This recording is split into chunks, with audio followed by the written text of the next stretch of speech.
आप सभी का इस कार्यक्रम में स्वागत है। मेडिटेशन का अभ्यास आत्मा को शक्तिशाली बनाता है, जिससे हम जीवन में आने वाली हर एक छोटी और बड़ी परिस्थिति को सहज ही पार कर सकते हैं। आज अपने अनुभवों से लाभान्वित करने के लिए हमारे साथ स्टूडियो में मौजूद हैं ब्रह्मा कुमार सुरेंद्र भाई जी, जो कि एक बाल ब्रह्मचारी हैं और लगभग 40 वर्षों से राजयोग का अभ्यास कर रहे हैं। ओम शांति भाई जी, आपका इस कार्यक्रम में स्वागत है। ओम शांति। सुरेंद्र भाई जी, आप 40 वर्षों से राजयोग का अभ्यास कर रहे हैं। आप ज्ञान में कैसे आए और इसके द्वारा आपके जीवन में क्या परिवर्तन आया? यहाँ मैं थोड़ा सा आपको थोड़ा मेरे पास्ट में भी ले जाऊँगा। मैं क्या था कि मैं एक बहुत ब्रिलियंट स्टूडेंट रहा अपनी स्टूडेंट लाइफ के अंदर, कॉलेज लाइफ के अंदर। लेकिन कॉलेज के अंदर कुछ ऐसा है, कुछ इनजस्टिस कहो या कुछ ऐसे घटनाएं हुई जिससे मैं थोड़ा वायलेंट हो गया एकदम, और जो काम मुझे नहीं करना चाहिए था वो लॉ मैंने ब्रेक किया। तो उसकी वजह से मुझे मेरी जीवन में फिर एकदम चेंज आया, मुझे वहाँ से रेस्टिकेट कर दिया गया।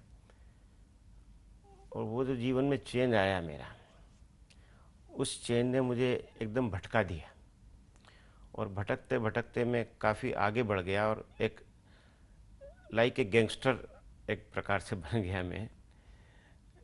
लेकिन लगभग 74 की बात है ये। ब्रह्मा कुमारी का नया नया वहाँ इस्टेब्लिशमेंट हुआ था और उनकी एग्जीबिशन लगी थी और क्लासेस चलने लगी थी। तो मैं उधर से पास करता था, तो जब मैं अचानक वहाँ देखता था, मैंने ये लोग कौन हैं, क्योंकि हमारी मेंटलिटी तो नेगेटिविटी की थी, नेगेटिव थी, वायलेंट टाइप लोग के थे हम, तो थोड़ा शैतान टाइप के हो गए थे। तो उसी एंगल से हम गए वहाँ पे भी कि चलिए देखिए ये लोग क्या करते हैं, इनको ही परेशान करके आएंगे। ये वाइट यूनिफॉर्म वाले कौन लोग नए नए आ गए हमारे शहर के अंदर। लेकिन आप आश्चर्य करेंगे बहन जी कि जब हम वहाँ अंदर गए और जिस ढंग से बहनों ने हमारा वेलकम किया, जिस प्यार से उन्होंने हमसे बातें की और जो ज्ञान हमें सुनाया, बहुत ही एकदम सॉफ्ट स्पोकन बहनें, इतनी मधुरता से, इतना उनमें करुणा, इतना प्रेम, इतना वात्सल्य हम जैसे लोगों के साथ। क्योंकि हमारा पहनावा, बोलना चालना सब बिल्कुल रफ था और उनका जस्ट अपोजिट था। जब उनको देखा तो हम भौचक्के के रह गए कि ऐसे भी इंसान होते हैं दुनिया के अंदर। और एक भाई मुझे मिला जो हमसे सीनियर था किसी ज़माने में कॉलेज में और हमसे ज़्यादा शैतान था। उसको भी जब मैंने देखा, वो बिल्कुल ऐसा लगा जैसे मैं किसी देवता से बात कर रहा हूँ। बस वहाँ मुझे तीर लगा एकदम कि ये क्या है, कैसे लोग हैं, कैसे हो सकता है। 2 दिन फिर मैंने वहाँ बेसिक कोर्स भी किया उनका, और वो बेसिक कोर्स करने के बाद थर्सडे के दिन हमने सारा, एक ही दिन में सारी बुराइयों का त्याग कर दिया, एक ही दिन में। क्योंकि परमात्मा का विशेष वो दिन होता है, सद्गुरुवार का दिन, उस दिन भोग लगता है और विशेष शक्ति का दिन होता है वो। उस दिन मेरे को ये शक्ति बहुत महसूस हुई उस दिन वहाँ जाके, और बस पूरी लाइफ जैसे बदल गई। और उस दिन जो फैसले हमने कर लिए कि अब मैं आजीवन बाल ब्रह्मचर्य व्रत का पालन करके और विश्व कल्याण की सेवा के मार्ग पर चलूँगा, और बस तब से चल निकले। जीवन के इतने बड़े अंतराल में जी। जरूर आपके सामने भी अनेक परिस्थितियां आई होंगी। नेचुरल। आपने परिस्थितियों को कैसे पार किया? परिस्थितियाँ तो भिन्न भिन्न प्रकार की आई हमारे ऊपर, सामाजिक भी आई, पारिवारिक भी आई, और शारीरिक तौर पे बीमारियों की भी। बीमारियों की तो मैं आपसे कहूँ, यदि बीमारियों की मैं चर्चा करूँ तो सबसे बड़ी परिस्थिति मेरे पे शारीरिक रूप से व्याधि की आई। मुझे 93 बिगिनिंग में काफ़ी परेशानी होने लगी, और जब वो अहमदाबाद मुझे ले जाया गया, जब मेरा डायग्नोसिस हुआ तो बताया गया कि आपको मल्टी ब्रेन ट्यूमर है। तो उस ब्रेन ट्यूमर के बाद फिर जब कई प्रकार के मेरे अंदर कॉम्प्लिकेशन पैदा होने लगे, हम्म। तो वो सबसे बड़ा मेरे लिए पेपर था। जब आपको ये पता चला कि इतना बड़ा एक डिजीज है आपको, तो जी। उस समय मन की स्थिति क्या थी और किस प्रकार से आपने योग के द्वारा उसे पार किया? हाँ, ये बात आपने बहुत अच्छी पूछी और ये मैं बताना भी चाहूँगा। क्या है कि हम नाइन मैं 20 साल से ऑलरेडी राजयोग का अभ्यास करता था, मेडिटेशन करता था और बड़ा सिंसियर, बड़ा रेगुलर था, बड़ा पंक्चुअल था इस चीज़ के अंदर में। तो जो 20 साल का हमारा राजयोग का अभ्यास था, ये सारा अभ्यास ऐसे वक्त पे काम आया और इतना हल्का, इतना लाइट फील होता था मैं, क्योंकि बॉडी कॉन्शियस तो रिमूव हो चुका था, सोल कॉन्शियसनेस स्टेज बन चुकी थी। 20 साल के अभ्यास ने हमें वो महसूसता करा दी थी कि मैं तो इस शरीर का मालिक, एक आत्मा हूँ। तो वो जो सोल कॉन्शियसनेस स्टेज थी, उसकी वजह से फेयरलेसनेस तो कंप्लीट हमारे, अच्छा फेयरलेसनेस तो मेरे में बचपन से ही था। हर चीज़ में वो कहते हैं ना कि ओखली में सिर दिया तो मूसल से क्या डरना। तो इसलिए प्रॉब्लम से तो हम डरते नहीं थे, लेकिन बीमारी को मैंने एंजॉय किया एक्चुअली। मैं कभी कभी इसको बीमारी कहता हूँ तो मुझे लगता है मैं इसकी इंसल्ट कर रहा हूँ। जब ये बीमारी आई है तो इससे कई गुना आनंद भी मेरे पास आया है, परमानंद आया है, स्ट्रेस फ्री रहता था मैं। और जितने लोग मिलते थे मुझसे, उनको बड़े आनंद से मैं उनको बीमारी पे कैसे ओवरकम करना है, कैसे आप सोल कॉन्शियस स्टेज के द्वारा इस बीमारी को आप जीत सकते हैं, अपनी स्वस्थिति से अपनी परिस्थिति को पार कर सकते हैं, ऐसे मैंने इसको बड़ा एंजॉय किया। कभी भी गम का आंसू मेरे पास नहीं आया, ये फैक्ट है। तो जब शरीर के ऊपर इतना बड़ा डिजीज आता है, जी जी। कई लोग कहते हैं जब शरीर पर प्रॉब्लम आती है तो मन भी भगवान में नहीं लगता, मन शरीर की तरफ जाता है। हाँ, नेचुरल। तो आप कैसे बताएंगे कि वो लोग जो शरीर के प्रॉब्लम से गुजर रहे हैं, वो उस समय कैसे भगवान को याद कर सकते हैं, जैसे योग हम करते हैं जब? नहीं, आपका क्वेश्चन बिल्कुल अप्रोप्रिएट है और ये होता है नॉर्मली, 100% ऐसा ही होता है। लेकिन क्या होता है कि जब राजयोग के अभ्यासी हम बन जाते हैं तो हमें शरीर के साथ आत्मा का ज्ञान भी होता है, और चैतन्य सत्ता आत्मा है जो शरीर को कमांड करती है। जब ये ज्ञान प्राप्त हो जाता है हमें, तो फिर हम दो पैरेलल पावर को यूज करने लगते हैं। आत्म स्थिति के साथ हम शरीर के ऑब्जर्वर बनकर से डिटेच होना सीख जाते हैं। राजयोग शरीर से डिटेच होना सिखाता है। जब हम शरीर से डिटेच होना सीख जाते हैं तो फिर इसके कष्ट भी हमें नहीं के बराबर महसूस होते हैं और आत्म स्थिति से हम उसको ओवरकम करके उसको जीत सकते हैं। ये राजयोग के द्वारा सहज है। मेरे जैसे हजारों लाखों भाई बहन इस फील्ड में चल रहे हैं, इस मार्ग पे चल रहे हैं, और मेरे अनेकों को ये अनुभव मिलेंगे आपको। तो ये राजयोग के द्वारा ही संभव है ये चीज़। बाकी शरीर की व्याधि से ध्यान तो उधर जाता है, लेकिन उससे यदि डिटेच होने का आपको अभ्यास हो गया, एक हमारी अवस्था होती है राजयोग में, अशरीरी अवस्था। उस अशरीरी अवस्था के अंदर आप शरीर की किसी भी व्याधि को पार पा सकते हैं। ये तो हुई मन की बात, जी जी। कि जब हम डिटैच्ड होते हैं तो हम अशरीरी होकर परमात्मा में मन को भी लगा सकते हैं और उस पीड़ा को पार कर सकते हैं। लेकिन आपने अपनी व्याधि को कैसे उसको ठीक किया, या उसमें राजयोग का कैसे उपयोग किया?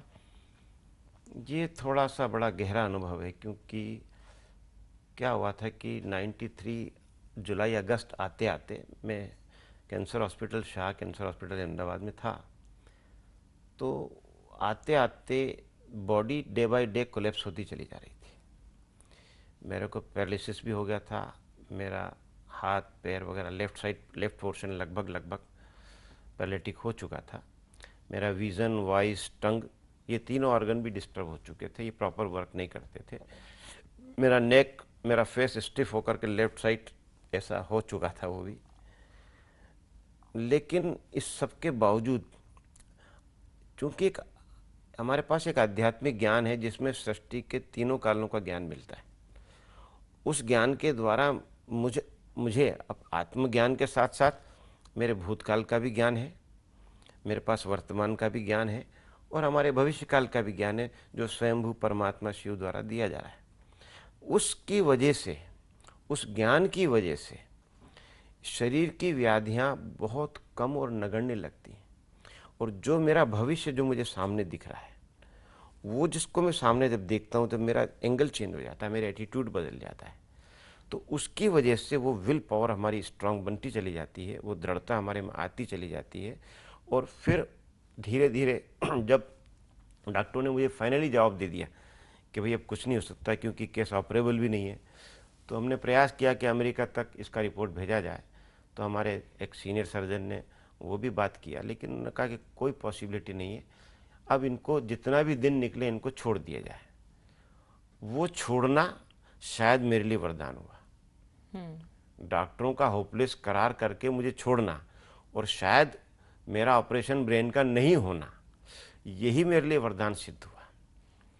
वैसे तो देखिए दुनिया, हम चमत्कार को विश्वास नहीं करते हैं लोग, हम चमत्कार वगैरह, लेकिन कभी कभी miracle is a word there in dictionary also.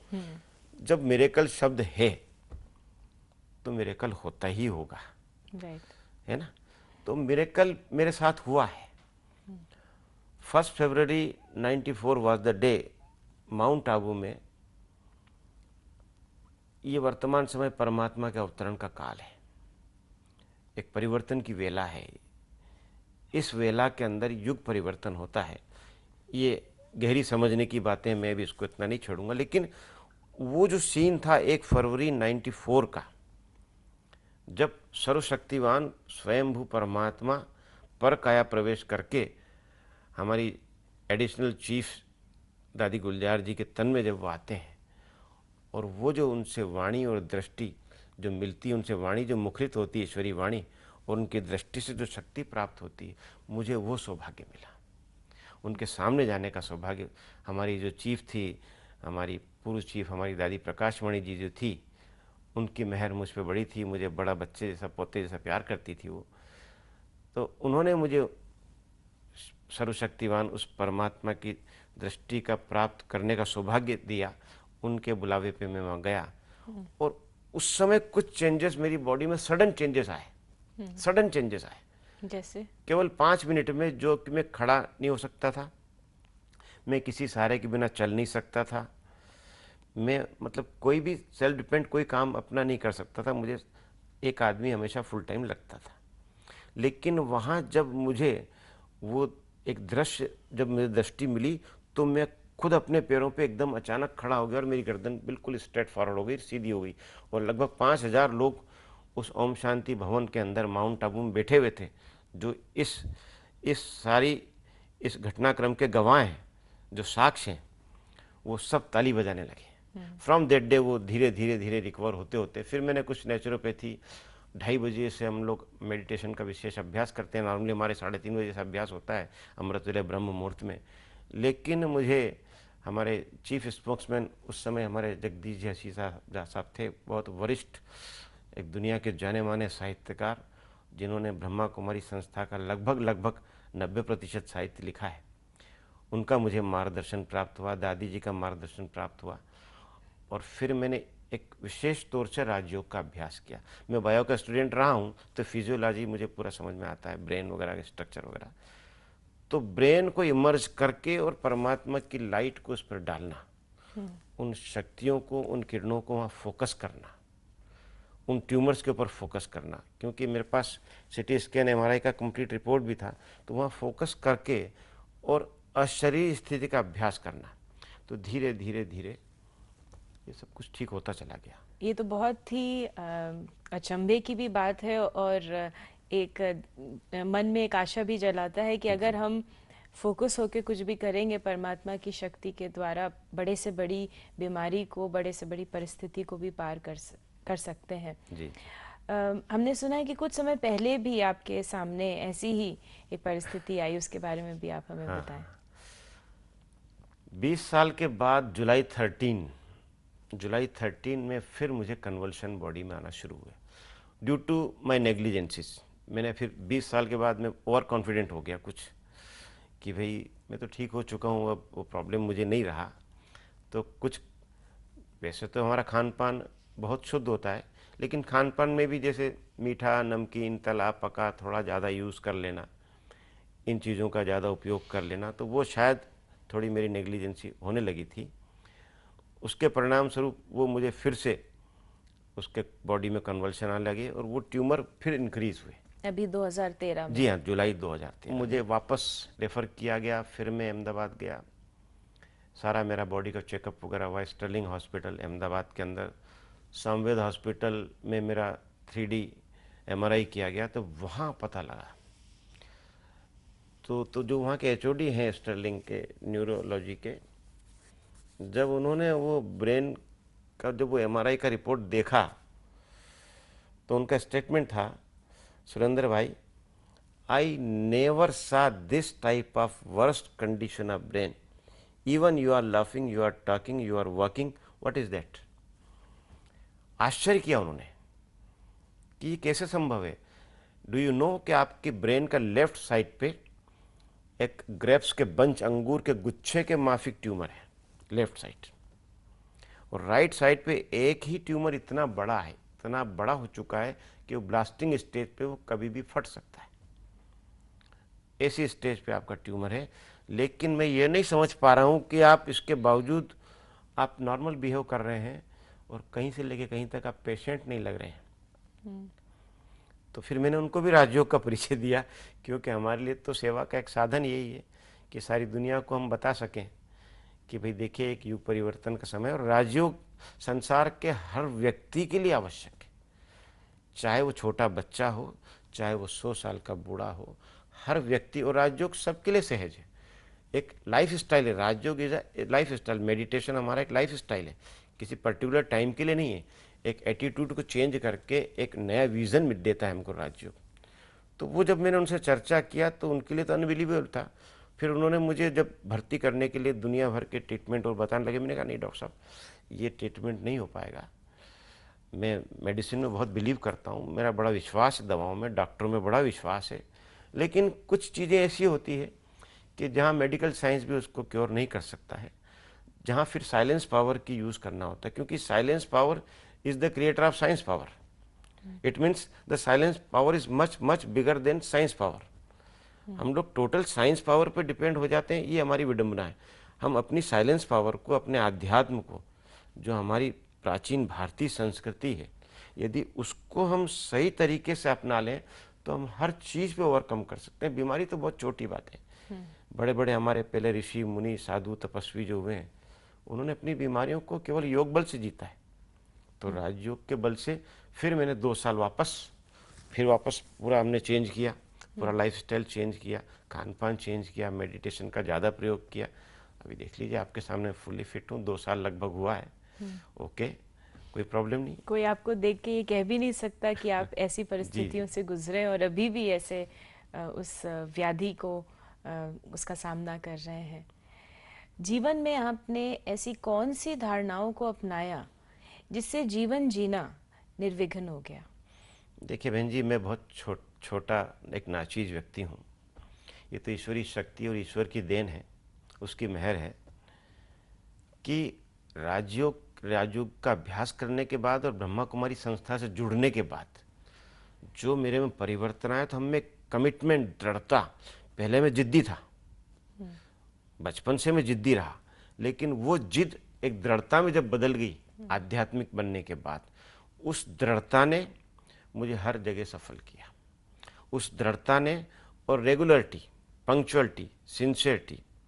तो जब इन चीज़ों में हम नियमित हो गए, हर चीज़ में जब हम किसी भी चीज़ को एकदम कंसिस्टेंटली करने लग जाते हैं, तो ये कंसिस्टेंसी हमें, और कमिटमेंट और कंसिस्टेंसी, 2 चीज़ें आपको जीवन में बढ़ने के लिए नितांत आवश्यक है। और जिसने इन 2 चीज़ों को अपना लिया वो कभी किसी फील्ड में फेल नहीं हो सकता। सक्सेस उसका बर्थ राइट बन जाता है। 20 साल के बाद जब दोबारा आपके सामने वही परीक्षा बीमारी के रूप में आई तो आपको कैसा लगा? क्योंकि 20 साल पहले तो शरीर भी यंग होता है, उमंग उत्साह भी होता है, और वर्तमान समय में जीवन के सफ़र में भी हम आगे बढ़ जाते हैं। दोबारा वही परीक्षाओं को पार करना, दोबारा वही मेथड्स को अपनाना, आपने उसे कैसे किया? आपके क्वेश्चन का एक पहलू है कि 20 साल पहले आप जैसे यंग थे तो वो ताकत अलग थी, और 20 साल लेटर एज में आप कैसे कर पा रहे हैं। एक्चुअली इसका दूसरा पहलू भी है। 20 साल पहले मैं राजयोग का कम अनुभवी था और 20 साल के बाद मैं 40 साल का राजयोग का अनुभवी हो गया। तो 40 साल का राजयोग का अनुभव भी तो काउंट करता है, राइट। एक्सपीरियंस भी काउंट करता है, मैच्योरिटी भी काउंट करती है। तो इन बातों ने मुझे और ज़्यादा अच्छा सहयोग दिया। देखिए, जीवन और मृत्यु ये हमारे हाथ में नहीं है, कब कहाँ किसको जन्म लेना है और कब कहाँ किसकी मृत्यु है। तो इन दोनों के बातों में हम लोग वरीलेस रहते हैं। स्पिरिचुअल पर्सन आदमी इसके लिए लगभग वरीलेस रहता है कि मरना जीना ये हमारे हाथ में नहीं है। तो इसकी वजह से मुझे और ज़्यादा मदद मिली और इजीली इससे ओवरकम किया मैंने, उससे और ज़्यादा बेटर तरीके से किया, क्योंकि अभी तो आपके सामने 2 साल ही हुआ है।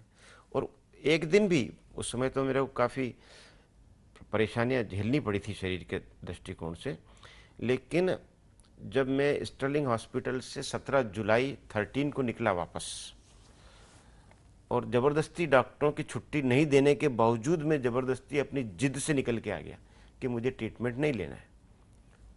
18 जुलाई से मैं ठीक होना शुरू हो गया था। 18 जुलाई से मैंने रिकवरी शुरू हो गई थी मेरी, और काफ़ी रिकवरी रही। ऐसा कुछ नहीं कि मतलब हम 20 साल के पहले यंग थे तो कर सकते थे, बल्कि अब और ज़्यादा बेटर तरीके से कर सकते हैं। सुरेंद्र भाई जी, आपका जीवन उमंग उत्साह से भरा हुआ है और उसे देखकर हमें भी उमंग उत्साह आ जाता है। हम चाहेंगे जाते जाते आप हमारे दर्शकों को कुछ संदेश दें। जी, जीवन में हम लोग एक भौतिक पहलू में तो सब लोग जिंदा हैं, भौतिक पहलू में हम सब जीते हैं, लेकिन जब हमारा आध्यात्मिक पक्ष, जो हमारा आध्यात्मिक पहलू है, जो आत्मज्ञान है, यदि इस आत्मज्ञान को भी हम आत्मसात कर लें, इसको समझ लें और दोनों का बैलेंस रखें, भौतिक और आध्यात्मिक, इन दोनों पक्षों के साथ यदि हम अपनी स्वस्थिति को बना लें, तो किसी भी परिस्थिति को पार करना कोई ऐसी चैलेंज वाली या चुनौती वाली बात नहीं है, बहुत सहज हो जाता है। लेकिन साथ में मैं एक बात और कहना चाहूँगा कि जैसे हमने आपको बताया कि मेडिटेशन से हमने इसको ओवरकम किया है, लेकिन मेडिकेशन को भी आप अवॉइड नहीं कर सकते। एक बैलेंस होना चाहिए हमारे जीवन के अंदर, medication plus meditation, medicine, meditation, doctor की सलाह और अपना जीवन का एक संतुलित आहार विहार विचार, इन दोनों बातों का यदि हम बैलेंस रखें जीवन के अंदर, तो मैं समझता हूँ कि किसी भी परिस्थिति से पार पाया जा सकता है। इतना ही मैं कहना चाहता हूँ। बहुत बहुत धन्यवाद आपका। ओम शांति। ओम शांति। यदि हमारी स्वस्थिति अच्छी है तो हम किसी भी परिस्थिति को आसानी से पार कर सकते हैं। ओम शांति।